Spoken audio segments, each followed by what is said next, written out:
এ নিয়ে প্রতিবেদন থাকছে সংবাদে। স্বাগত সকাল ৯টার বিরতিহীন সংবাদে, সঙ্গে আছে তাসনিমা জান্নাত অর্থী এবং আমি রাকিব আহমেদ। আর এবারে জানিয়ে দেব সংবাদ শিরোনাম। আগামী সংসদ নির্বাচন অবাধ ও সুষ্ঠু দেখতে চায় যুক্তরাষ্ট্র। ওয়াশিংটনে দুই দেশের পররাষ্ট্রমন্ত্রীর বৈঠক।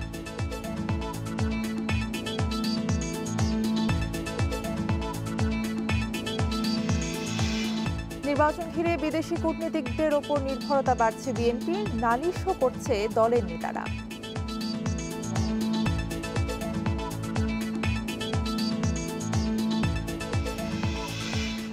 খুলনা সিটি নির্বাচনে মনোনয়ন পেতে আওয়ামী লীগের একাধিক প্রার্থীর তোড়জোড়, মাঠে নেই বিএনপি।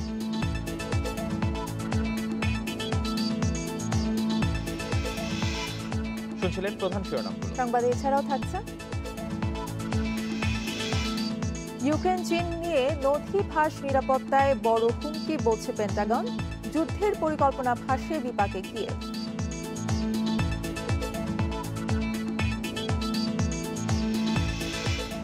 লা লিগায় ঘরের মাঠে বার্সাকে রুখে দিল জিরোনা, পাওলো গাজ্জানিকা নৈপুণ্যে জয়বঞ্চিত কাতালানরা।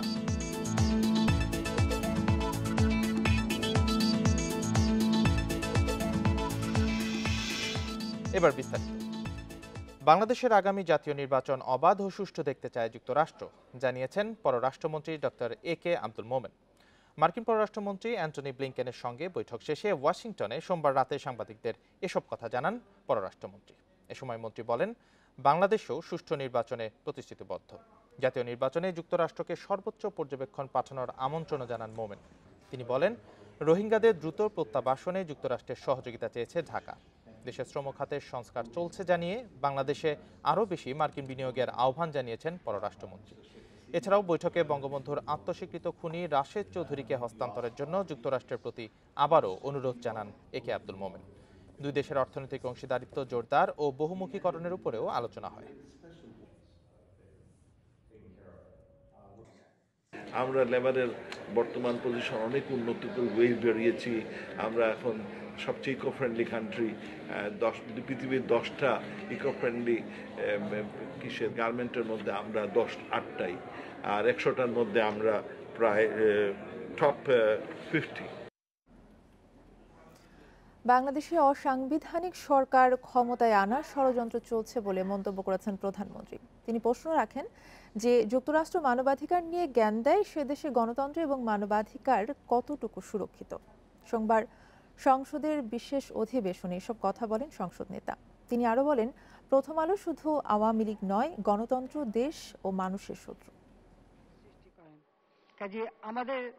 স্বাধীনতা দিবসে প্রথম আলোতে প্রকাশিত প্রতিবেদনের তীব্র সমালোচনা করেন সংসদ নেতা প্রধানমন্ত্রী শেখ হাসিনা। সোমবার দুপুরে সংসদের সুবর্ণ জয়ন্তী উপলক্ষে বিশেষ অধিবেশনে দেওয়া বক্তব্যে তিনি বলেন, প্রথম আলো আওয়ামী লীগের শত্রু, প্রথম আলো গণতন্ত্রের শত্রু, প্রথম আলো দেশের মানুষের শত্রু। যে এরা এই দেশে কখনো স্থিতিশীলতা থাকতে দিতে চায় না। 2007 সালে যখন এমার্জেন্সি হয় তখন তারা উৎফুল্ল। এ সময় তিনি অভিযোগ করেন, দেশকে আবারও অস্থিতিশীল করার ষড়যন্ত্র হচ্ছে এবং এতে মদত দিচ্ছে খোদ এদেশেরই কথিত বুদ্ধিজীবীরা। সেই ক্ষেত্রে আমাদের কিছু বুদ্ধি বেচিয়া জীবিকা নির্বাহ করেন, তারা সামান্য কিছু পয়সার লোভে এদের তাবেদারি করে, পদলেহন করে। সংসদ নেতার বক্তব্যে আবারও উঠে আসে ডক্টর ইউনূস ও যুক্তরাষ্ট্র প্রসঙ্গ।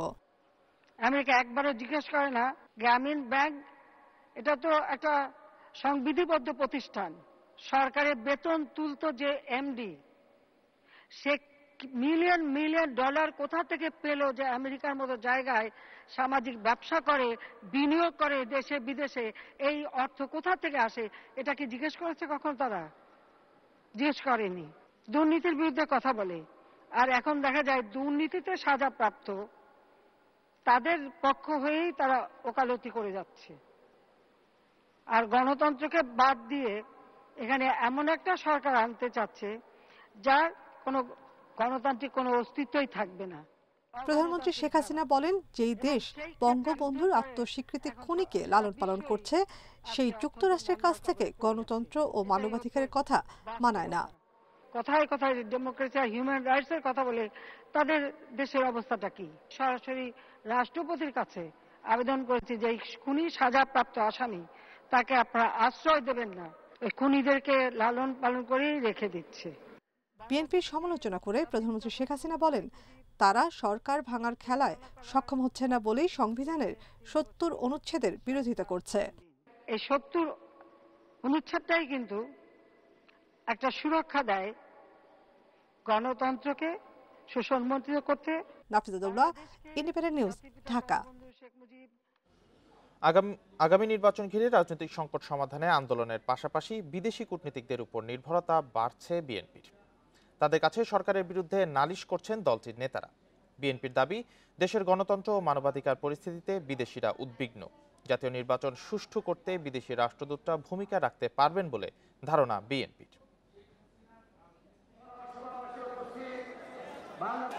আগামী নির্বাচনের বাকি আরও অন্তত ৮ মাস।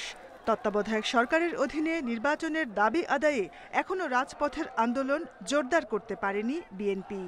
ছোটখাটো কর্মসূচিতেই ব্যস্ত দলটি। এসব কর্মসূচির পাশাপাশি বিভিন্ন আন্তর্জাতিক সংস্থা এবং বিদেশি কূটনীতিকদের কাছেও দেশের রাজনৈতিক ও মানবাধিকার পরিস্থিতি তুলে ধরছেন বিএনপি নেতারা।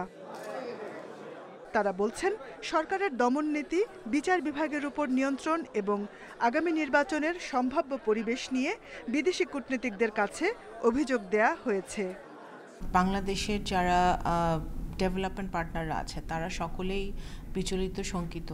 ইতিমধ্যেই যুক্তরাষ্ট্র, জাতিসংঘ সহ অনেক দেশে কিন্তু বর্তমানে বাংলাদেশের গণতান্ত্রিক পরিস্থিতি নিয়ে, মানবাধিকার পরিস্থিতি নিয়ে কথা বলেছে। সুতরাং বিদেশিরা অবশ্যই তারা চায় যে এদেশে একটি সুষ্ঠু নির্বাচন হোক, সুষ্ঠু নির্বাচনের মাধ্যমে একটি রাজনৈতিক দল সরকার গঠন করুক।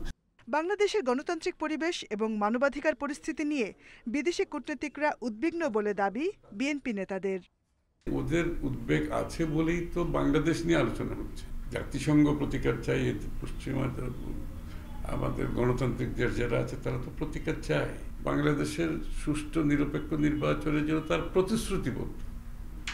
প্রতিশ্রুতিবদ্ধ অর্থাৎ তাদের কমিটেড। এর অর্থ কি?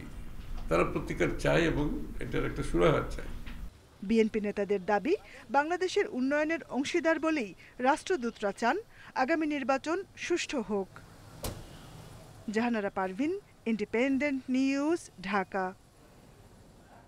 খুলনা সিটি কর্পোরেশন নির্বাচন নিয়ে তোড়জোড় শুরু হয়েছে রাজনৈতিক দলগুলোর মধ্যে। দলের মনোনয়ন পেতে দৌড়ঝাঁপ শুরু করেছেন আওয়ামী লীগ সহ অন্য দলের নেতারা, যদিও এই নির্বাচনে অংশ নেবে না বিএনপি। খুলনা সিটি কর্পোরেশন নির্বাচনের তারিখ ঘোষণার পর থেকে নগর জুড়ে এখন নির্বাচনী আমেজ। রাজনীতির মাঠে সরগরম নেতাকর্মীরা। এরই মধ্যে তোড়জোড় শুরু হয়েছে সম্ভাব্য প্রার্থীদের। আওয়ামী লীগ থেকে মনোনয়ন পাওয়ার ক্ষেত্রে অনেকটা এগিয়ে মহানগর আওয়ামী লীগ সভাপতি ও বর্তমান মেয়র তালুকদার আব্দুল খালেক। তবে ছাড় দিতে রাজি নয় দলের সাবেক কাউন্সিলর রুনু ইকবাল বিথার এবং 2 আওয়ামী লীগ নেতা সাইফুল ইসলাম ও আশরাফুল ইসলাম। দলীয় মনোনয়নের ব্যাপারে তো চাইতে পারে অনেকে। পার্লামেন্টারি বোর্ডের প্রধান হলে প্রধানমন্ত্রী, অর্থাৎ তিনি যে সিদ্ধান্ত নেবে, আমি রাজনৈতিক যখন করি সেটাই মানি।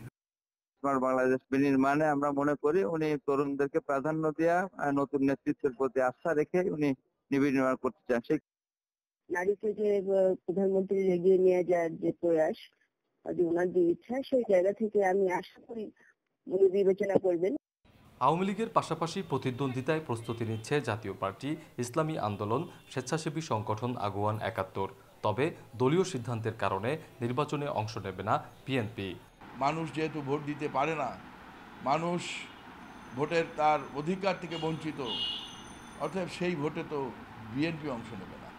দলের ৪৪ বছর যে রাজনীতি করেছে, সেই রাজনৈতিক দলকে ছেড়ে স্বতন্ত্র হয়ে যাব, এইটা ভাবতে পারি না।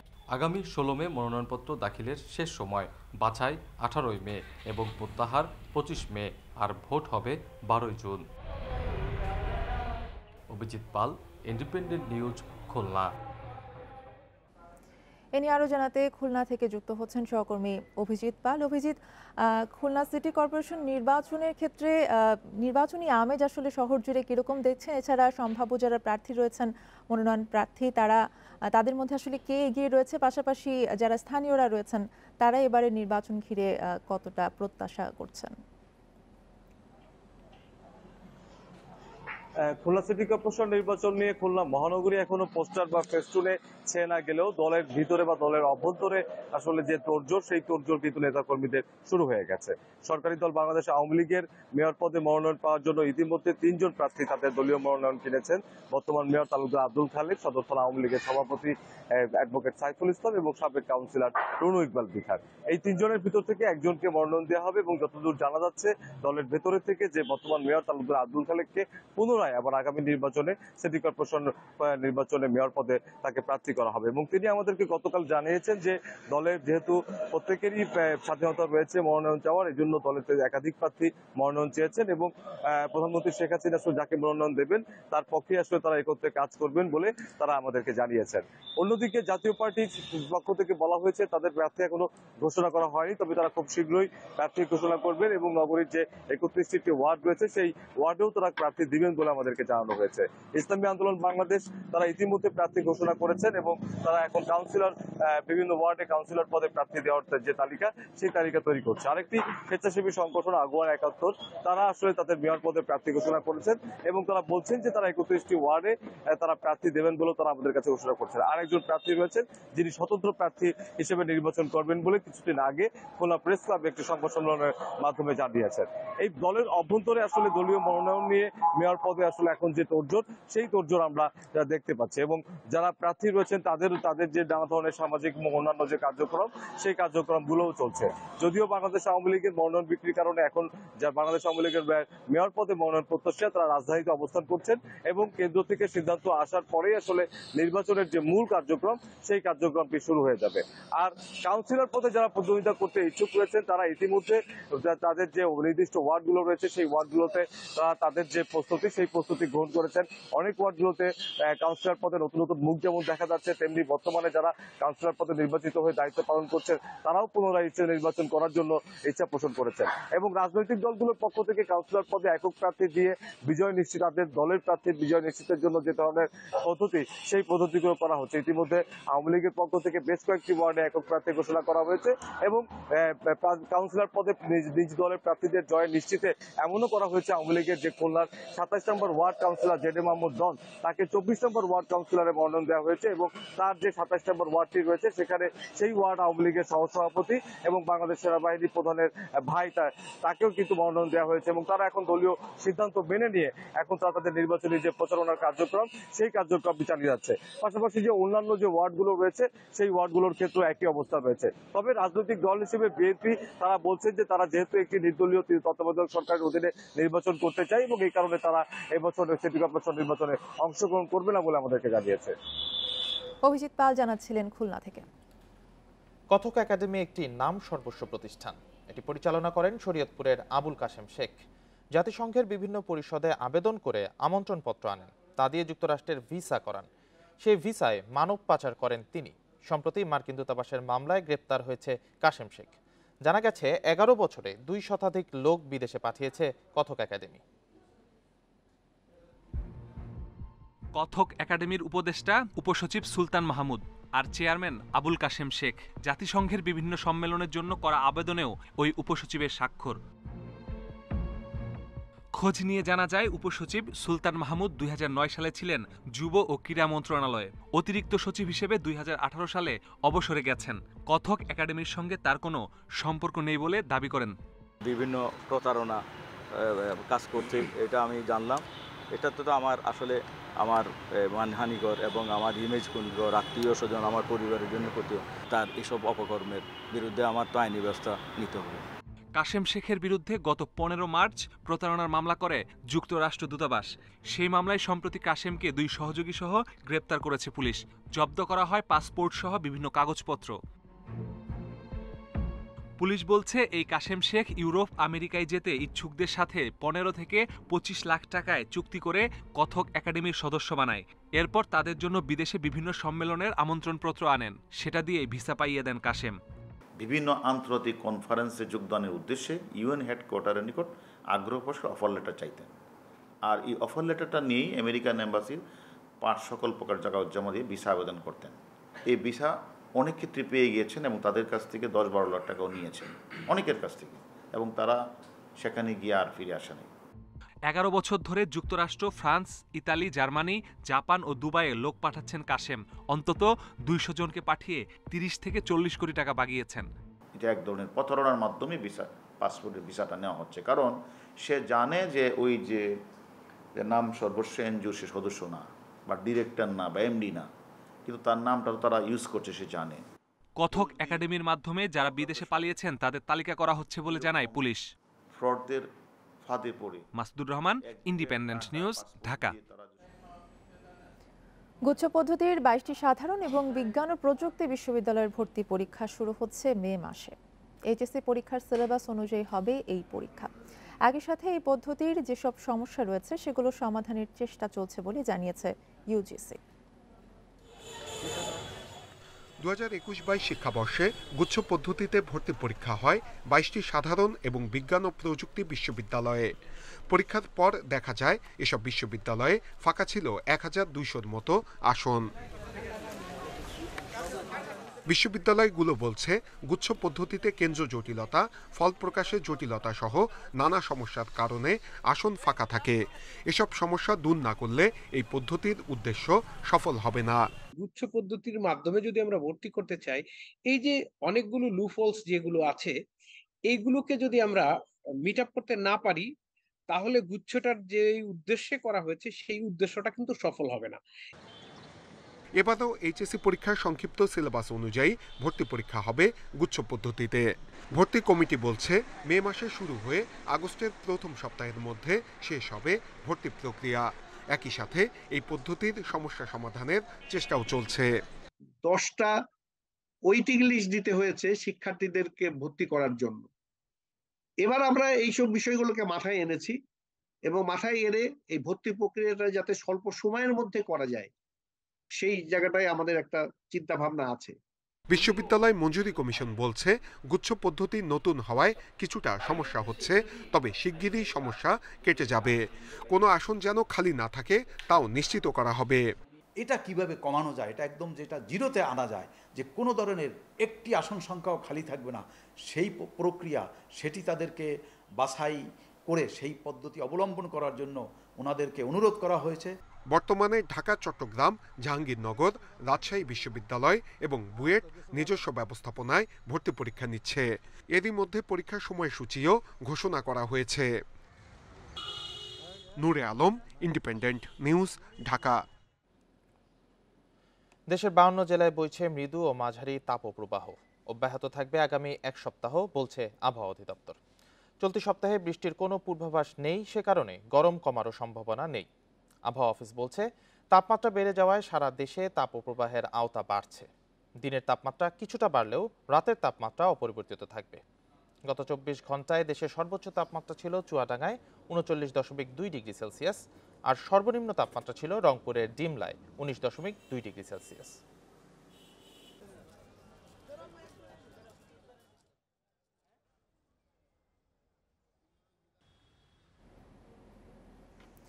চুয়াডাঙ্গায় অনাবৃষ্টি আর তীব্র তাপদাহে গাছ থেকে ঝরে পড়ছে গুটি আম। গাছে পানি এবং বিভিন্ন ধরনের ওষুধ ছিটিয়েও রোধ করা যাচ্ছে না আম পড়া।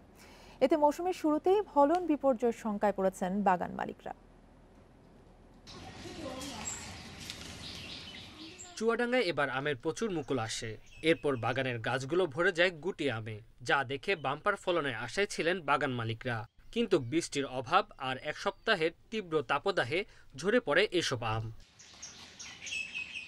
ঝরে পড়া রোদে গাছে পানি ছিটানো, সেচ সহ বিভিন্ন ওষুধ স্প্রে করা হলেও ফল পাওয়া যাচ্ছে না। বাগান মালিকরা জানান, প্রতি বছরই গুটি অবস্থায় কিছু আম ঝরে পড়ে, কিন্তু এবার তা অনেক বেশি। রোদের তাপমাত্রার কারণে আমের গুটি খুবই পড়ে যাচ্ছে, ঝরে যাচ্ছে এবং বিষ দিয়েও ঠেকানো যাচ্ছে না। বলতে হবে যে এই জিনিসটা দিয়ে এই জিনিসটা করতে হবে, করলে আপনাদের ফলন বাড়বে। আমরা সেইটা কোনো সাজেশন পাচ্ছি না। কদিন পরে আমাদের আম মোটা হয়ে যাবে। এখন বৃষ্টির তাপমাত্রা এই খরা হচ্ছে বেশি, আম মোটা হচ্ছে না। আর কিছুদিন এমন পরিস্থিতি অব্যাহত থাকলে সব আমই ঝরে পড়ার আশঙ্কা চাষিদের। কৃষি বিভাগ বলছে অনাবৃষ্টি এবং তাপদাহ প্রাকৃতিক দুর্যোগের অংশ। এ অবস্থায় নানা পরামর্শ দেওয়া হচ্ছে। রোগনাশক এবং পোকানাশক ইমিডাক্লোপিড জাতীয় এবং ম্যানকোজেব জাতীয় যে ছত্রাকনাশক রয়েছে এবং পোকানাশক কীটনাশক রয়েছে, এই জন্য আমরা তাদেরকে স্প্রে করার পরামর্শ দিই। পাশাপাশি খরা বিদ্যমান থাকায় তাদের সেচ প্রদান করতে হবে যাতে করে আমের ঝরাটা কমে যায়। জেলায় ২৫০০ হেক্টর জমিতে আমের বাগান রয়েছে। দ্রুত বৃষ্টি না হলে বড় ধরনের ফলন বিপর্যয়ের আশঙ্কা করছেন বাগান মালিকরা। Independent news. এ বিষয়ে আরো জানাতে চুয়াডাঙ্গা থেকে যোগ দিচ্ছেন সহকর্মী মানিক আকবর। মানিক, প্রতি বছরই কিন্তু গুটিয়ে অবস্থায় কিছু আম ঝরে পড়ে, কিন্তু এবছর তীব্র তাপদাহের কারণে কিন্তু অসংখ্য আম ঝরে পড়ছে। এই বিষয়ে আসলে কৃষি বিভাগের পক্ষ থেকে এই ফলন বিপর্যয় রোধে কি পরামর্শ দেওয়া হচ্ছে? কৃষি বিভাগ থেকে পরামর্শ দেওয়া হচ্ছে যে নির্ধারিত কিছু ওষুধপত্র যেগুলো স্প্রে করতে হবে। তো কৃষকরা বলছেন যে আসলে তাদের কাছে এসে তারা কৃষি বিভাগের পরামর্শ সেভাবে পাচ্ছেন না, আর যদিও পাচ্ছেন সেই পরামর্শ নিয়ে কোনো কাজ হচ্ছে না। অনেক রকম ওষুধ ব্যবহার করছেন, তারা ব্যবহার করে দেখেছেন যে কোনোভাবেই গাছে থাকা আম ঠেকিয়ে রাখা যাচ্ছে না, গুটি আম অনবরত ঝরে পড়ছে একেবারে। এই অবস্থা এর আগে কখনো হয়নি এটা বলছেন স্থানীয় বাগান মালিকরা। তারা বলছেন যে গুটি আম প্রতি বছরই কিছু না কিছু ঝরে পড়ে, তবে এবারের প্রেক্ষাপট ভিন্ন। তার কারণ এবার লাগাতার তীব্র তাপদাহ চলছে চুয়াডাঙ্গায়। এপ্রিলের ২ তারিখ থেকে চুয়াডাঙ্গায় গতকাল পর্যন্ত সর্বোচ্চ তাপমাত্রা রেকর্ড করা হয়েছে চুয়াডাঙ্গা জেলায় সারা বাংলাদেশের মধ্যে। এই প্রেক্ষাপটে গুটি আম সব ঝরে পড়ছে। আর কৃষকরা বলছেন যে আমরা অনেক চেষ্টা করেও গুটি আম গাছে ধরে রাখতে ব্যর্থ হচ্ছি। তারা বলছেন যে বৃষ্টি হলে গাছে যেমন পানি পড়ে, এইভাবে আমরা স্প্রে করে গাছে বৃষ্টির বিকল্প ব্যবস্থা করেছি, তারপরেও দেখা যাচ্ছে যে তাতে ঠেকিয়ে রাখা যাচ্ছে না। আসলে বৃষ্টির বিকল্প তো স্প্রে করে হবে না, যে কারণে কোনোভাবেই গাছে ঠেকিয়ে রাখা যাচ্ছে না। আর আবহাওয়ার পরিস্থিতি যদি আমি বলি, সেটা হচ্ছে একেবারেই বৈরী আবহাওয়া। কারণ ২ তারিখে দেশের সর্বোচ্চ তাপমাত্রা ছিল চুয়াডাঙ্গায়, তখন থেকে গতকাল পর্যন্ত সর্বোচ্চ তাপমাত্রা চুয়াডাঙ্গায়, এবং প্রতিদিনই ২ তারিখের পর থেকে আজ ১১ তারিখ পর্যন্ত প্রতিদিনই তাপমাত্রা কিন্তু বেড়েছে, কখনোই কমেনি। গতকাল তাপমাত্রা সকাল ৯টায় ছিল ৩০ ডিগ্রি, আজকে সেটা ৩১ ডিগ্রিতে পৌঁছে গেছে। তো আবহাওয়া অফিস থেকে বলা হচ্ছে যে তাপমাত্রা যে হারে প্রতিদিনই বাড়ছে, তাতে তাপমাত্রা এখন মাঝারি তাপপ্রবাহ চলছে, এটা তীব্র তাপপ্রবাহ পৌঁছে যেতে পারে যে কোনো সময়। তো এই অবস্থায় হচ্ছে আবহাওয়ার পূর্বাভাস আছে আগে থেকেই। তো আবহাওয়া অফিস থেকে বলা হচ্ছে যে প্রতিদিনই তাপমাত্রা বাড়ছে, এবং এই তাপমাত্রা বাড়ার কারণে একেবারেই নিয়ন্ত্রণের বাইরে চলে গেছে। জনজীবন বিপর্যস্ত হয়ে পড়েছে। বিশেষ করে খেটে খাওয়া মানুষ যারা শহরে আসছেন, দিগ্গজ শ্রেণীর মানুষ, তারা বলছেন যে আমরা যাত্রী পাচ্ছি না, কারণ দুপুরের পর থেকে রাস্তাঘাট ফাঁকা হয়ে যাচ্ছে। যারা একেবারেই ফুটপাতে ব্যবসা করেন, যারা ফেরি করে রাস্তায় রাস্তায় বিক্রি করেন বিভিন্ন দ্রব্য, তারাও তাদের অনেক ভোগান্তি পোহাতে হচ্ছে। অনেক ধন্যবাদ আমাদের সাথে যুক্ত হওয়ার জন্য। মানিক আকবর জানাচ্ছিলেন চুয়াডাঙ্গা থেকে। ঈদকে সামনে রেখে উত্তরাঞ্চলে রেলপথে যাত্রা নির্বিঘ্ন করতে দিনাজপুরের পার্বতীপুরে রেলওয়ে কারখানায় 5টি রেল ইঞ্জিন এবং নীলফামারীর সৈয়দপুর কারখানায় প্রস্তুত করা হচ্ছে 100টি কোচ। এরই মধ্যে 74টি কোচ প্রস্তুত শেষ হয়েছে। এসব ইঞ্জিন ও কোচ পুরোপুরি চালুর পর অতিরিক্ত 30,000 যাত্রী পরিবহন সম্ভব হবে বলে জানিয়েছেন রেল কর্মকর্তারা। ঈদযাত্রায় বরাবরই ট্রেন যাত্রীদের পড়তে হয় ভোগান্তিতে। টিকিট ও আসন সংখ্যা সীমিত হওয়ায় ঝুঁকি নিয়ে যাত্রা করেন ঘরমুখী মানুষ। এবার সেই চিরচেনা রূপ বদলে দিতে বিশেষ উদ্যোগ নিয়েছে রেল কর্তৃপক্ষ। দিনাজপুরের পার্বতীপুরে কেন্দ্রীয় লোকোমোটিভ কারখানায় 5টি ইঞ্জিনের মেরামত কাজ চলছে। ঈদের আগেই তা শেষ করতে অতিরিক্ত অস্থায়ী শ্রমিকের সমন্বয়ে শ্রমিকরা কাজ করছেন। এই লোকোমোটিভগুলো দিয়ে যাতে আমরা ঈদ যাত্রায় ট্রেনসমূহ যথাযথভাবে পরিচালনা করতে পারি, সেই লক্ষ্যে কারখানার লোকজন অক্লান্ত পরিশ্রম করে যাচ্ছে। শুধু তাই নয়, ঘরমুখী মানুষের দুর্ভোগ কমাতে নীলফামারীর সৈয়দপুরে রেলওয়ে কারখানায় চলছে 100টি নতুন বগি প্রস্তুতের কর্মযজ্ঞ। জনবল সংকটের মাঝেও কাজ চলছে বেশ জোরে সোরেই। আমাদের ঈদ আসলে সিএনডব্লিউ সবের কাজের চাপ অতিরিক্ত বাড়ে। সাধারণত 35 থেকে 40টি গাড়ি আউটটার্ন দিয়ে থাকি, কিন্তু ঈদ উপলক্ষে আমরা অতিরিক্ত 100টি কোচ আউটটার্ন দিচ্ছি। এরই মধ্যে কারখানার 74টি বগি প্রস্তুতের পর রেলওয়ে কর্তৃপক্ষের কাছে হস্তান্তর করেছে কারখানার তত্ত্বাবধায়ক। ঈদের সময় আমাদের শ্রমিক কর্মচারী সবাইকে ওভারটাইমের মাধ্যমে, তাছাড়া তারা নিজেরাও উদ্বুদ্ধ হয়ে এই সময়টাতে অতিরিক্ত কাজ করেন। এর ফলেই কিন্তু আমরা এই 40 কার্য দিবসে 5 ইউনিট টার্গেট ধরে আউটটার্ন দেওয়ার পরিকল্পনা গ্রহণ করেছি। পশ্চিমাঞ্চলের রেলওয়েতে বিভিন্ন আন্তনগর ট্রেনের সাথে যুক্ত হবে মেরামত করা এসব কোচ। সর্বোচ্চ যাত্রী পরিবহনে ঈদের 3 দিন আগে চালু হবে নতুন বগি সংযুক্ত ট্রেনগুলো। Sadekur Rahman Siddiqui, Independent News. জামালপুর সদর উপজেলার মা ও শিশু কল্যাণ কেন্দ্রের একমাত্র অ্যানেস্থেসিওলজিস্ট যোগদানের পরেই গেছেন ছুটিতে। তাই দীর্ঘ 9 মাস ধরে বন্ধ অস্ত্রোপচার। এতে ভোগান্তিতে 7 উপজেলার মানুষ। যদিও সমস্যা সমাধানে উদ্যোগ নেওয়ার কথা জানিয়েছে পরিবার পরিকল্পনা বিভাগ। প্রয়োজনীয় চিকিৎসা সরঞ্জাম সহ সব ধরনের সুযোগ সুবিধা আছে জামালপুর সদর উপজেলার মা ও শিশু কল্যাণ কেন্দ্রে, তবে নেই অ্যানেস্থেসিওলজিস্ট। তাই 9 মাস ধরে বন্ধ সিজারিয়ান অপারেশন। সদর উপজেলার পাশাপাশি জেলার বাকি 6 উপজেলার শিশু ও গর্ভবতী নারীরা বিনামূল্যে সেবা পান মা ও শিশু কল্যাণ কেন্দ্রটিতে। তবে এখন সিজারিয়ান অপারেশন বন্ধ থাকায় বেসরকারি হাসপাতালে ছুটতে হচ্ছে নিম্ন আয়ের মানুষকেও।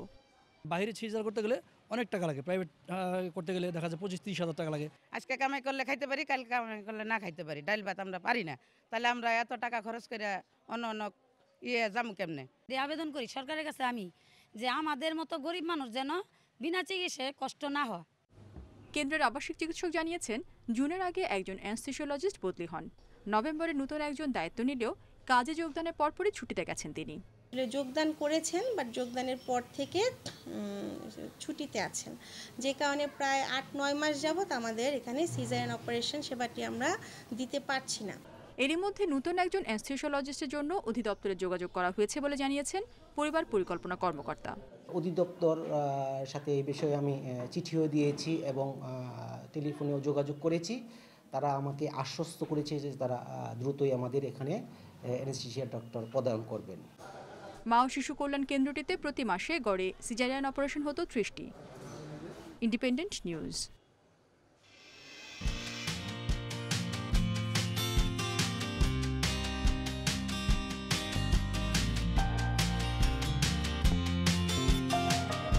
বাঙালির প্রাণের উৎসব পহেলা বৈশাখ কদিন পরে। বরাবরের মতো এবারও পহেলা বৈশাখের প্রথম প্রহর মাতাবে ছায়ানট। প্রায় 2 মাস ধরে নতুন নতুন গান তোলা আর চর্চায় ব্যস্ত ছায়ানটের শতাধিক শিল্পী। বর্ষবরণের ঐতিহ্য রক্ষায় এই প্রস্তুতি। উৎসবকে ঘিরেই পসরা সাজিয়েছে রাজধানীর বিপণী বিতান ও ফ্যাশন হাউসগুলো।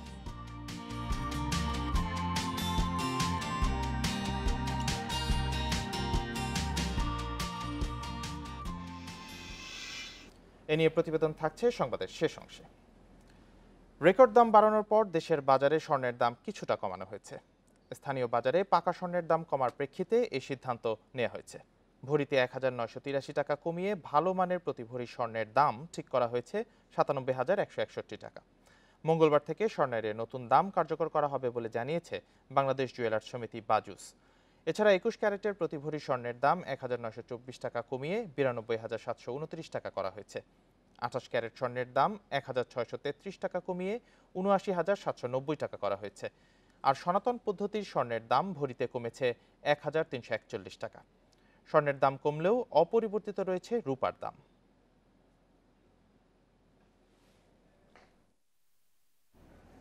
রাজশাহীর গোদাগাড়িতে বোরো ধানের ক্ষেতে পানি না পেয়ে বিষ পানি এক কৃষক আত্মহত্যার চেষ্টা করেছেন। সোমবার অসুস্থ অবস্থায় মুকুল সরেন নামের ওই কৃষককে রাজশাহী মেডিকেল কলেজ হাসপাতালে ভর্তি করা হয়। এদিকে হাসপাতালে ওই কৃষককে দেখতে যান জেলা প্রশাসক শামীম আহমেদ। তিনি জানান, কৃষক মুকুলের চিকিৎসার ব্যবস্থা সহ সব দায়িত্ব নিয়েছে জেলা প্রশাসন। এছাড়া এই ঘটনায় 3 সদস্যের একটি তদন্ত কমিটি গঠন করা হয়েছে। আগামী 7 কার্যদিবসের মধ্যে প্রতিবেদন দিতে বলা হয়েছে। গত বছর মার্চে বোরো ধানের জমিতে পানি না পেয়ে নিমঘুটু গ্রামের কৃষক অভিনাথ মারান্ডি ও তার চাচাতো ভাই রবি মারান্ডি বিষ পানে মারা যান।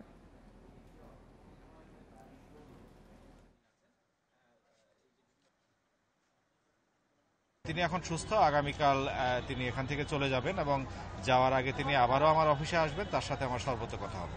আগামী দিনগুলোতে যাতে এই পানি নিয়ে কোনো ধরনের জটিলতা সৃষ্টি না হয় সে ব্যাপারে জেলা প্রশাসন রাজশাহী সর্বত পদক্ষেপ গ্রহণ করবে এবং আমরা এদেরকে নিয়ে যে মোটিভেশনাল কার্যক্রম সেটিও করব। পার্বত্য অঞ্চলে চলছে বৈশাখী উৎসব। 3 ক্ষুদ্র নৃগোষ্ঠীর নতুন বছর বরণের এই বৈশাখী উপলক্ষে খাগড়াছড়িতে জেলা পরিষদের উদ্যোগে বর্ণিল শোভাযাত্রার আয়োজন করা হয়েছে। এ নিয়ে আরো জানাতে এবার খাগড়াছড়ি থেকে যোগ দিচ্ছেন সহকর্মী সমীর মল্লিক। সমীর, শোভাযাত্রার আয়োজন কেমন চলছে আর উৎসাহ উদ্দীপনা কেমন দেখছেন? দেখুন, খাগড়াছড়িতে যে বৈশাখী উৎসব যে আনুষ্ঠানিকতা সেটা কিন্তু আজকে খাগড়াছড়ি জেলা পরিষদের যে র্যালি, সেই র্যালির মধ্য দিয়ে কিন্তু শুরু হচ্ছে। সকাল থেকে কিন্তু এখানে যারা ক্ষুদ্র নৃগোষ্ঠী মানুষের অর্থাৎ চাকমা, মারমা, ত্রিপুরা সহ অন্যান্য যে সম্প্রদায় রয়েছে তারা কিন্তু এখানে সকাল থেকে জড়ো হয়েছে এই র্যালিতে। এবং এই উপলক্ষে বিভিন্ন খাগড়াছড়ি জনপদ বিশেষ করে বিভিন্ন উপজেলা থেকে কিন্তু দৃশ্যদূষণ রোধে রাজধানীর মগবাজার ফ্লাইওভারের পিলারে দৃষ্টিনন্দন গ্রাফিতি এঁকেছেন ঢাকা বিশ্ববিদ্যালয়ের চারুকলা অনুষদের শিক্ষার্থীরা। সোমবার দুপুরে এই কার্যক্রমের উদ্বোধন করেন ঢাকা উত্তর সিটি কর্পোরেশনের মেয়র আতিকুল ইসলাম। শিক্ষার্থীরা জানান 4 দিন ধরে 4টি পিলারে গ্রাফিতি এঁকেছেন তারা। ভবিষ্যতে রাজধানী ছাড়া অন্যান্য স্থানেও তাদের এই অঙ্কন চলবে বলে জানান তারা। শিল্পীদের অনুপ্রেরণা দিতে নিজেই রং তুলির আঁচড় দিয়ে কার্যক্রম উদ্বোধন করেন উত্তরের মেয়র আতিকুল ইসলাম। এই কার্যক্রমের মাধ্যমে যেখানে সেখানে পোস্টার লাগানো বন্ধে মানুষের সচেতনতা বাড়বে বলে আশা প্রকাশ করেন তিনি। এ সময় ফ্লাইওভার পিলারের সৌন্দর্য রক্ষায় সিসিটিভি ক্যামেরা লাগানোর কথাও জানান মেয়র।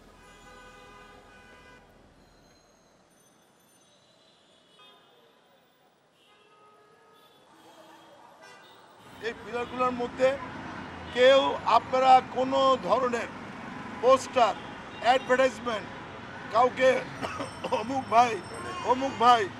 ভাইয়ের জন্মদিন, অমুক ভাইয়ের আজকে এই দিন, না, এগুলো হবে না। বাণিজ্যিকভাবে কোনো ধরনের পোস্টার লাগাতে হবে না আপনাকে।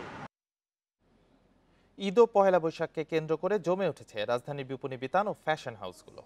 বর্ষবরণ আর ঈদ উল ফিতর কাছাকাছি হওয়ায় বৈশাখী কেনাকাটা কম। তবে একই পোশাক যেন দুটি উৎসবেই চালানো যায় সেদিকে লক্ষ্য ক্রেতা বিক্রেতাদের। বাঙালির প্রাণের উৎসব পয়লা বৈশাখ কদিন পরেই। সার্বজনীন এই উৎসবের পরপরই মুসলিম সম্প্রদায়ের সবচেয়ে বড় ধর্মীয় উৎসব ঈদ উল ফিতর। এই দুই উৎসবকে ঘিরেই পসরা সাজিয়েছে রাজধানীর বিপণী বিতান ও ফ্যাশন হাউসগুলো। অভিভাবকের সাথে শিশুরাও এসেছে পছন্দের পোশাক নিতে। ছোট ভাই আছে, তার জন্য এটা জামা কিনলাম। আমি একটা নতুন জামা কিনবো ঈদের সাথে। এবার ঈদের আগে বৈশাখ ঘিরে কেনাকাটায় ধুম চোখে পড়ছে না। একই পোশাক যেন দুটি উৎসবেই চালানো যায় সেদিকে লক্ষ্য রাখছেন ক্রেতা ও ব্যবসায়ীরা। মনে হচ্ছে পরিপূর্ণ একটা ঈদ পাচ্ছি, আবার পয়লা বৈশাখও পাচ্ছি। রং বাংলাদেশ সবসময় থিম ভিত্তিক কাজ করে থাকে, এবারও এর ব্যতিক্রম নয়। এবার আমরা থিম নিয়েছি হচ্ছে পাখির রং। পাখির রঙের মধ্যে প্রকৃতির সব ধরনের রং কিন্তু রয়েছে। সেই রঙগুলো আমাদের ডিজাইনারদের অনুপ্রাণিত করেছে এবং আমরা সেটা পোশাকে ফুটিয়ে তোলার চেষ্টা করেছি। আগের বছরের তুলনায় এবছর পোশাকের দামও বেশি বলে জানাচ্ছেন ক্রেতারা। সবকিছুর দাম এখন এক্সপেন্সিভ হয়ে গিয়েছে, মানে আগে যেটা কম দামে ছিল সেটা এখন 500 থেকে 1000 টাকা এক্সট্রা বেশি। পরিবহন খরচ বাড়তেছে, আপনার টেইলারিং খরচ বাড়তেছে, আমাদের স্যালারি সেরকমের এমপ্লয়ীদের স্যালারি বাড়তেছে, সব মিলিয়ে পোশাকের দামটাও তো একটু বাড়তি থাকবে। বিক্রেতারা বলছেন কাঁচামালের দাম বৃদ্ধি, বিদ্যুৎ ও পরিবহন খরচ বেড়ে যাওয়ার প্রভাবে বেড়েছে দাম। র মেটেরিয়ালের দাম বাড়ার কারণে কিন্তু পোশাকের দাম একটু বাড়তি, কিন্তু আমরা যেই চেষ্টাটা করেছি এই বছর যে ডিজাইনগুলি এমনভাবে করার জন্য যে পোশাকের দামটা যেন ক্রেতাদের নাগালের মধ্যে থাকে। করোনা মহামারীর ধাক্কা সামলে ফিরতে শুরু করেছে উৎসবের রং। রোজায় বৈশাখী কেনাকাটা কম হলেও ঈদকে ঘিরে বিক্রি বাড়বে বলে প্রত্যাশা ব্যবসায়ীদের। আফসানা আফরোজ জুই, ইন্ডিপেন্ডেন্ট নিউজ, ঢাকা। বরাবরের মতো এবারও পহেলা বৈশাখের প্রথম প্রহর মাতাবে ছায়ানট। 14 এপ্রিল রমনার বটমূলে সঙ্গীত আয়োজন থাকছে ভোর 6:45 থেকে 8:45 পর্যন্ত। আত্মবোধন আর জাগরণের সুরে নববর্ষকে স্বাগত জানাবে সংগঠনটি। সোমবার বিকেলে রাজধানীর ধানমন্ডিতে বর্ষবরণ প্রস্তুতি নিয়ে সংবাদ সম্মেলনে এসব তথ্য দিয়েছে ছায়ানট। প্রায় 2 মাস ধরে নতুন নতুন গান তোলার চর্চায় ব্যস্ত ছায়ানটের শতাধিক শিল্পী। বর্ষবরণের ঐতিহ্য রক্ষায় এই প্রস্তুতি। পয়লা বৈশাখের প্রথম প্রভাত রাঙিয়ে তুলবে ছায়ানট। অতীতের জঞ্জাল দূর করে সত্য সুন্দরকে পাওয়ার অভিলাষ সংগঠনটির। আয়োজকরা বলছেন, জয়ের আবহের মধ্যেও বাঙালি আজ নতুন সংকটের মুখোমুখি। বিশ্বব্যাপী ক্ষয়ে চলছে মানবতা ও মূল্যবোধ, এর মধ্যেও জাগবে বাঙালি। আমরা চেষ্টা করি প্রকৃতির সাথে মিলে মিশে আমরা সবাই মিলে আমাদের আনন্দ প্রকাশ করি, আমাদের হতাশাকে বিসর্জন দেবার চেষ্টা করি। ছায়ানট মনে করে কণ্ঠে নির্ভয়ের গান তুলনের আয়োজন সার্থক হবে সবার সমর্থনে, অংশগ্রহণ ও উপলব্ধিতে। দূর করো অতীতের সকল আবর্জনা, ধরো নির্ভয় গান। ভোরের আলো ফুটতেই আহির ভৈরবের সুরে, ছন্দের বন্ধনে এবারের নতুন বছর আবাহনের শুরু। মানবপ্রেম, দেশপ্রেম, আত্মবোধন আর জাগরণের সুরবাণী দিয়ে এবারের পসরা সাজিয়েছে ছায়ানট। আল আমিন হোসেন, ইন্ডিপেন্ডেন্ট নিউজ, ঢাকা। ভারতের জাতীয় দলের মর্যাদা হারালো মমতা ব্যানার্জির দল তৃণমূল কংগ্রেস। এছাড়া জাতীয় দলের তকমা প্রত্যাহার করা হয়েছে সিপিআই ও এনসিপির মতো দলেরও। অন্যদিকে আম আদমি পার্টি পেয়েছে জাতীয় দলের মর্যাদা। সোমবার নির্বাচন কমিশন এই কথা জানিয়েছে। 2016 সালের সেপ্টেম্বরে পশ্চিমবঙ্গ, ত্রিপুরা, অরুণাচল ও মণিপুরে রাজ্য পর্যায়ের দল হিসেবে স্বীকৃতি পাওয়ায় তৃণমূলকে জাতীয় দলের মর্যাদা দেয় কমিশন। সে সময় লোকসভা ভোটে 4টি রাজ্য থেকে 6% ভোট পেয়ে ওইসব রাজ্যের রাজ্য দল হিসেবে স্বীকৃতি পায় মমতার দল। 7 বছর পর সেই মর্যাদা হারালো তৃণমূল কংগ্রেস। নির্বাচন কমিশনের সিদ্ধান্তের বিষয়ে তৃণমূলের মুখপাত্র কুণাল ঘোষ বলেন, বিষয়টি খতিয়ে দেখে বিস্তারিত জানানো হবে। একই সঙ্গে নির্বাচন কমিশনের এই সিদ্ধান্তের বিরুদ্ধে আইনি চ্যালেঞ্জ করতে পারবে তৃণমূল কংগ্রেস। জাতীয় দলে থাকতে 3টি শর্ত পূরণ করতে হয়, আর তা করতে পেরেছে অরবিন্দ কেজরিওয়ালের আম আদমি পার্টি।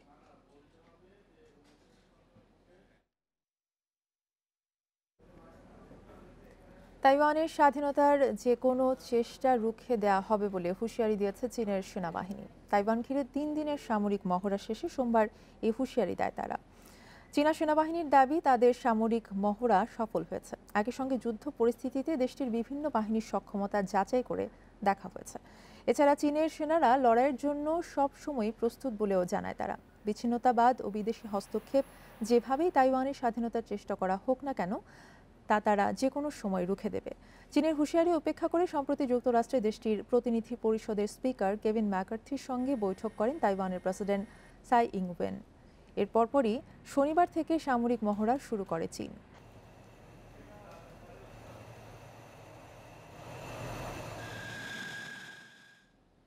ইউক্রেন যুদ্ধ, চীন ও মার্কিন মিত্রদের বিষয়ে প্রতিরক্ষা বিভাগের গোপন নথি ফাঁস হওয়া নিরাপত্তার জন্য গুরুতর হুমকি বলে জানিয়েছে পেন্টাগন।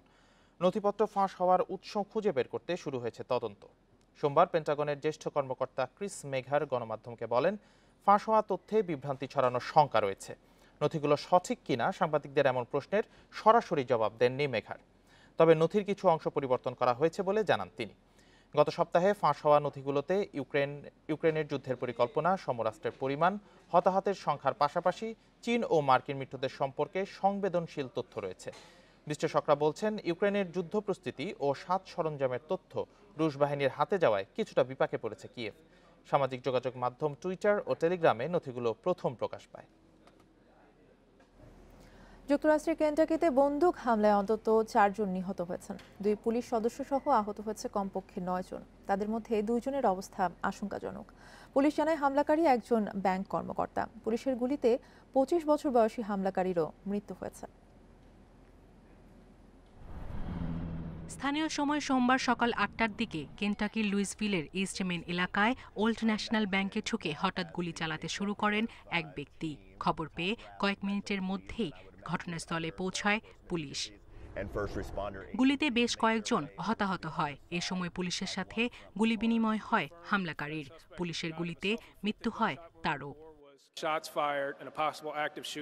হামলাকারী একজনই ছিলেন বলে ধারণা করছি আমরা, এবং তিনি ওল্ড ন্যাশনাল ব্যাংকের সাবেক কর্মী ছিলেন। তবে এখনই নিশ্চিত করে সব বলা যাচ্ছে না, তদন্ত চলবে, এর ভিত্তিতে আমরা বিস্তারিত জানাবো।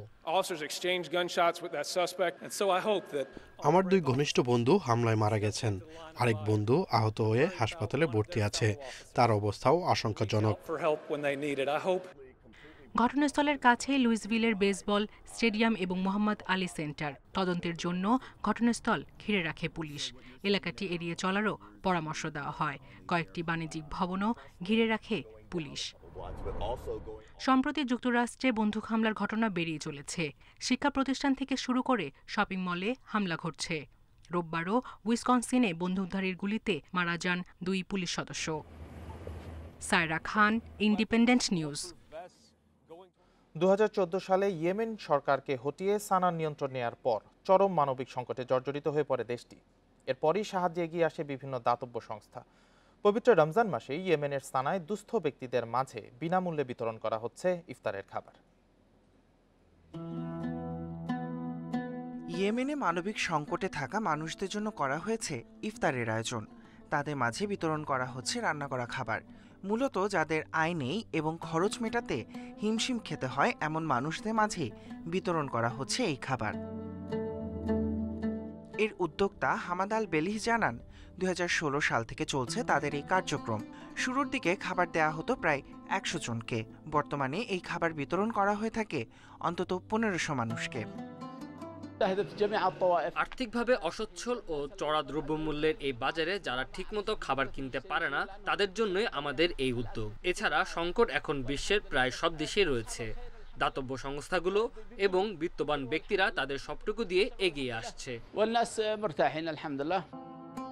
ইয়েমেনের দীর্ঘ সময়ের গৃহযুদ্ধ দেশটিকে ঠেলে দিয়েছে ভয়াবহ মানবিক সংকটের মুখে। একই সাথে মধ্যপ্রাচ্যের এই দেশটি বর্তমানে রয়েছে দুর্ভিক্ষের দ্বারপ্রান্তে। এমন উদ্যোগ অভাবী দরিদ্র মানুষের জন্য খুবই উপকারী। আমার নিজেরও কোনো আয় নেই, খাবার কেনার মতো টাকা নেই। এখান থেকে বিনামূল্যে খাবার পেয়ে বেশ উপকার হচ্ছে। সংঘাত ইয়েমেনিদের জন্য নিয়ে এসেছে বাস্তুচ্যুতি, ক্ষুধা এবং খাবারের চড়া মূল্য। আর রমজানের সময় এসব অভাবী জনগণের পাশে এসে দাঁড়িয়েছে দেশটির মসজিদ এবং দাতব্য সংস্থাগুলো। Tahmid Abrar, independent news. আয়ারল্যান্ডের বিপক্ষে মে মাসের ওয়ানডে সিরিজের আগে বাংলাদেশ দল ক্যাম্প করবে সিলেটে। সেখানকার উইকেট কন্ডিশন দেখে প্রস্তুতির সেরা জায়গা বলে মনে হয়েছে হাতুড়ু সিংহের, জানিয়েছেন cricket operations chairman Jalal Yunus. আর আইপিএল শেষে ইংল্যান্ডে সরাসরি দলের সঙ্গে যোগ দেবেন মুস্তাফিজ ও লিটন। দেশে বেশিরভাগ আন্তর্জাতিক ম্যাচ হয় ঢাকা ও চট্টগ্রামে। হাতে গোনা ম্যাচ আয়োজনের সুযোগ পায় সিলেট। 3 বছর পর সেখানে আন্তর্জাতিক ম্যাচ ফিরেছে আয়ারল্যান্ড সিরিজ দিয়ে। প্রথম মেয়াদে সেখানে যাওয়ার সুযোগ হয়নি হাথুরুর, এবার হয়েছে। রেকর্ড গড়া সিরিজ দিয়ে মন জয় করেছে এই স্টেডিয়ামটা। কোচ মনে করছেন ব্যাটারদের সাহসী করে গড়ে তোলা আর সব কন্ডিশনের জন্য দলকে প্রস্তুত করার অন্যতম হাতিয়ার হতে পারে সিলেট স্টেডিয়ামের উইকেট।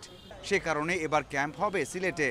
সিলেটের উইকেট কন্ডিশন চিন্তা করে, ওখানে উইকেটটা স্পেশালি ওটা চিন্তা করে ওখানে এটা হেড কোচই ঠিক করেছে যে সিলেট হলে ভালো, আর একটু মানে একটু অ্যালুফ একটা জায়গা করার একটা তার চিন্তা ভাবনা ছিল ঢাকা থেকে বাইরে আর কি। তো ঢাকা থেকে বাইরে হলে সিলেট ভেন্যুটা হচ্ছে সবচেয়ে ভালো মনে করছে, সেই জন্য সেখানে ওই জায়গাটা ঠিক করা হয়েছে। সাকিব ছুটি কাটাতে চলে যাবেন যুক্তরাষ্ট্রে। মুস্তাফিজ, লিটন ব্যস্ত থাকবেন আইপিএলে। আয়ারল্যান্ডে দল পৌঁছাবে 2 মে। সেখানে অনুশীলন শুরুর আগে যোগ দেবেন সাকিব ও মুস্তাফিজ। তবে আইপিএলে আরও 2 দিন বেশি থাকবেন লিটন। সে 2 দিন ছুটি চেয়েছে বেশি। সবাই ওইখানে যখন 2 তারিখে সবাই রিচ করার কথা টিম, মোস্ট প্রবাবলি লিটনকে ও 5 তারিখে জয়েন করবে। তো সেটা আমরা সেটা রাজি হয়েছি না, মোস্টলি ছুটিতে থাকবে। আর আপনারা জানেন যে অ্যাসিস্ট্যান্ট কোচ নেওয়া হয়েছে নিক পোথাসকে, সে জয়েন করবে আয়ারল্যান্ডে।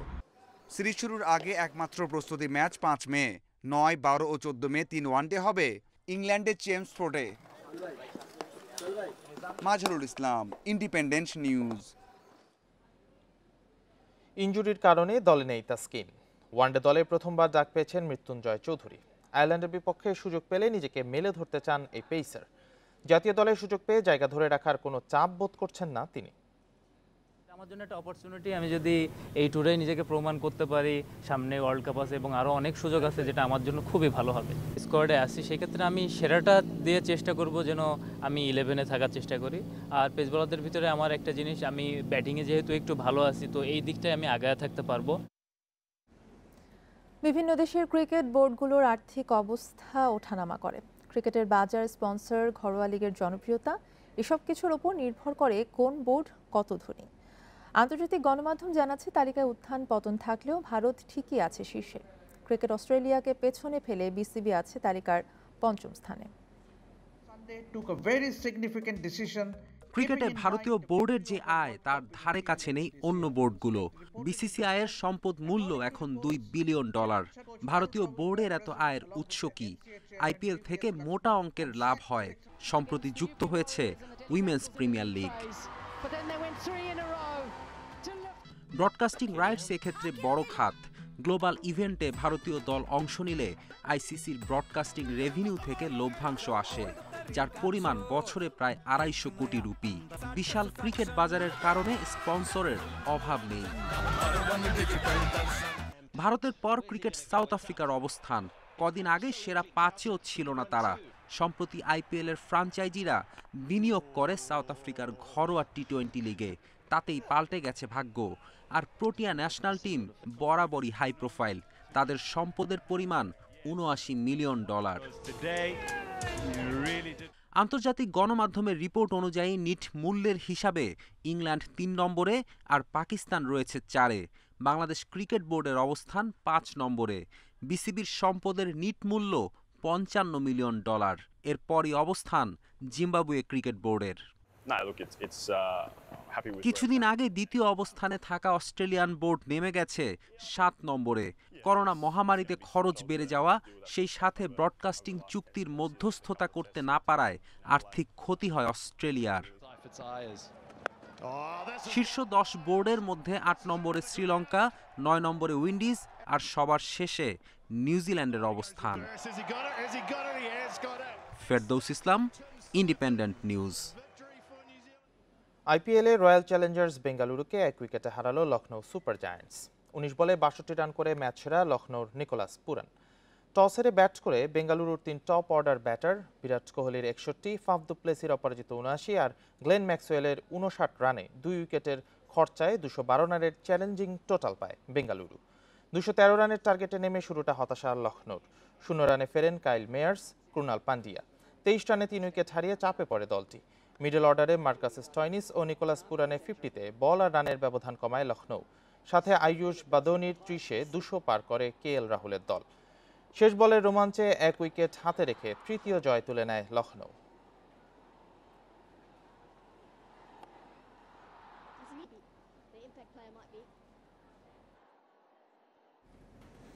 আইপিএলে আজ অরুণ জেটলি স্টেডিয়ামে দিল্লি ক্যাপিটালসের বিপক্ষে লড়বে মুম্বাই ইন্ডিয়ান্স।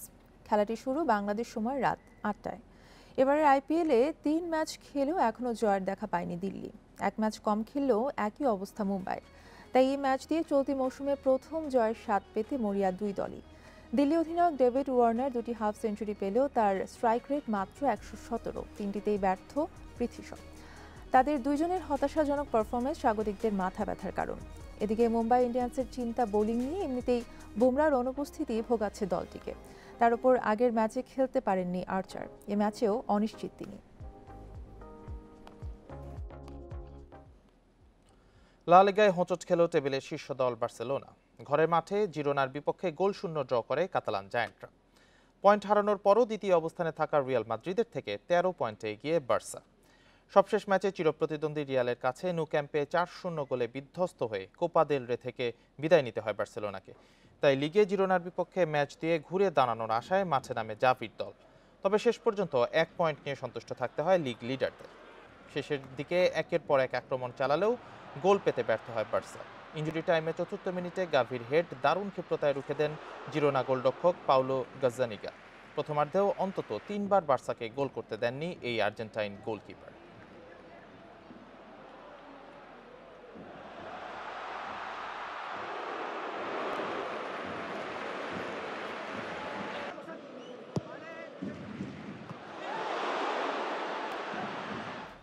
চ্যাম্পিয়ন্স লিগে আজ জমজমাট লড়াই। কোয়ার্টার ফাইনালের প্রথম লেগে বায়ার্ন মিউনিখের মুখোমুখি ম্যানচেস্টার সিটি আর বেনফিকা লড়বে ইন্টার মিলানের বিপক্ষে। দুটি ম্যাচই শুরু হবে রাত 1টায়। সব আসর মিলিয়ে সবশেষ 12 ম্যাচের কোনোটি হারেনি ম্যান সিটি, আর শেষ 4 ম্যাচে সিটিজেনদের ফর্ম ভয় ধরানোর মতো। জালের দেখা পেয়েছে 21 বার। তাছাড়া ঘরের মাঠে খেলা হওয়ার বাড়তি সুযোগটা কাজে লাগিয়ে শেষ 4-এ পা দিয়ে রাখতে চায় গার্দিওলার দল। বাভারিয়ানদের বিপক্ষে ম্যাচের আগে দারুণ ছন্দে আছেন goal machine Erling Haaland. Champions লিগের সবশেষ ম্যাচে একাই করেছিলেন 5 গোল। তাছাড়া সবশেষ 2 লিগ ম্যাচেও একটিতে হ্যাট্রিক আর অন্যটিতে জোড়া গোল করেন সিটি স্ট্রাইকার। গুরুত্বপূর্ণ এই ম্যাচে ফিল ফোডেনকে না পেলেও মাঝমাঠের কান্ডারি ডি ব্রুইনা সহ সিলভা, গুন্ডোগান, জ্যাক গ্রিলিশের মতো বড় তারকারা থাকবেন মূল একাদশে। দ্বিতীয় লেগের ভরসায় বসে থাকার মতো দল বায়ার্ন না, ওরা এখানে জেতার জন্যই আসবে। আমরাও প্রস্তুত আছি।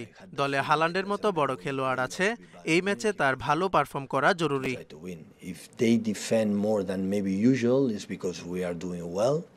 এদিকে সবশেষ লিগ ম্যাচ জিতলেও কিছুটা চাপে বায়ার্ন মিউনিখ। লিগে সমান 27 ম্যাচে ডর্টমুন্ডের থেকে মাত্র 2 পয়েন্ট এগিয়ে দলটি। তাছাড়া কিছুদিন আগেই জার্মান কাপের কোয়ার্টার ফাইনালে ফেইবুর্গের বিপক্ষে হেরে বিদায় নিতে হয় বাভারিয়ানদের। আর সবশেষ 5 দেখায়ও ম্যান সিটি থেকে পিছিয়ে বায়ার্ন। 2 জয়ের বিপরীতে হার 3টি। সবশেষ জয় এসেছিল 2016 সালে এক প্রীতি ম্যাচে। দারুণ ফর্মে রয়েছে সিটি। আমাদেরও বেশ কয়েকজন খেলোয়াড় রয়েছে যারা দলকে এগিয়ে নিতে পারে। তবে ফুটবল কখনোই সহজ নয়। যথেষ্ট আত্মবিশ্বাস নিয়ে সেখানে যাচ্ছি, সেখানে দুর্দান্ত পারফরমেন্স দেখাতে হবে। এদিকে ইন্টার মিলানের কঠিন পরীক্ষা নিতে প্রস্তুত বেনফিকা। তবে সবশেষ লিগ ম্যাচ হেরে কিছুটা ব্যাকফুটে পর্তুগিজ দলটি। অন্যদিকে সময়টা মোটেও ভালো যাচ্ছে না ইন্টারের। সব প্রতিযোগিতা মিলিয়ে সবশেষ 5 ম্যাচের কোনোটিতেই জয়ের দেখা পায়নি ইতালিয়ান জায়ান্টরা। 2 হারের পাশাপাশি ড্র 3 ম্যাচে। তাই এই ম্যাচ দিয়ে জয়ের ধারায় ফিরতে চায় এনজাগি শিষ্যরা। Ghalib Hasan, Independent News. জুনে অনুষ্ঠেয় সাফ চ্যাম্পিয়নশিপ নিয়ে এখন থেকেই কাজ শুরু বাফুফের। সোমবার ন্যাশনাল টিমস কমিটির সভায় সাফ সহ বছরের পরবর্তী 2 ফিফা উইন্ডো নিয়ে আলোচনায় যোগ দেন সভাপতি কাজী সালাউদ্দিন। দিক নির্দেশনা সম্পর্কে জানান কমিটির চেয়ারম্যান কাজী নাবিল আহমেদ। দলের প্রস্তুতির বিষয়ে নিশ্চিতের পর আনুষ্ঠানিক সিদ্ধান্ত জানাবে বাফুফে। জুনে সাফ চ্যাম্পিয়নশিপ অংশ নেবে 7 থেকে 8টি দেশ। তার আগে জাতীয় দল নিয়ে কোচের পরিকল্পনা কি চায় ন্যাশনাল টিমস ম্যানেজমেন্ট, এ নিয়ে কাজ শুরু করে দিয়েছে বাফুফে। গুঞ্জন আছে সৌদির পর এবার কাতার হবে জাতীয় দলের ক্যাম্প। জুন উইন্ডোতে আরও 2টি প্রস্তুতি ম্যাচ খেলতে চান কোচ হাবিয়ের কাবরেরা। যোগাযোগ চলছে আসিয়ান ও মধ্য এশিয়ার বেশ কয়েকটি দেশের সাথে, তবে কিছুই চূড়ান্ত হয়নি। জুন মাসে সেটা নিয়ে আলোচনা হয়েছে এবং জুন মাসে আমাদের সাফ চ্যাম্পিয়নশিপও আছে। সেখানে আমরা বিভিন্ন অপশনের ব্যাপারে আমরা ইতিমধ্যে চেষ্টা করছি কোথায় আমাদের প্র্যাকটিস করা যেতে পারে এবং কি আঙ্গিকে করবো বা কার সাথে আমরা সেখানে আমরা প্রস্তুতি ম্যাচ খেলতে পারি আমাদের উইন্ডোর মধ্যে আমাদের সাফের প্রস্তুতি হিসাবে। সবার উপস্থিতিতে ভালো একটি মিটিং হয়েছে। পুরো বছরের পরিকল্পনা নিয়ে আলোচনা হয়েছে। সাফে ভালো করাটাই আমাদের মূল লক্ষ্য। সেজন্য কাতার অথবা সৌদিতে আবারও ক্যাম্প হতে পারে। সাফের আগে আরো কয়েকটি প্র্যাকটিস ম্যাচ খেলতে চাই। বাফুফেও বেশ পজিটিভ। শুধু সাফ চ্যাম্পিয়নশিপই নয়, বছরের বাকিটা সময় জামাল ভুঁইয়াদের প্রস্তুতি কেমন হওয়া উচিত তা নিয়েও আলোচনা হয়েছে। কমিটি থেকে দিক নির্দেশনাও দেওয়া হয়েছে। এই সার্বিক বিষয় নিয়ে আমরা একটি আলোচনা করেছি। আমরা আবার ঈদের পরে আবার মিলিত হয়ে আজকে যে আমরা নির্দেশনাগুলো দিয়েছি সেগুলো ফিডব্যাকের উপরে আমরা আমাদের সিদ্ধান্তগুলো আমরা তখন নিতে আমাদের সক্ষম হব। শুধু পরিকল্পনা করেই বসে থাকতে চায় না ফেডারেশন। তার সঠিক বাস্তবায়নে ফিফা র্যাঙ্কিংয়ে উন্নতির লক্ষ্য বাফুফের। Shamim Ahmed, Independent News, Dhaka. আর এই ছিল সকাল 9টার বিরতিহীন ইন্ডিপেন্ডেন্ট সংবাদ। সাথে থাকার ধন্যবাদ সবাইকে।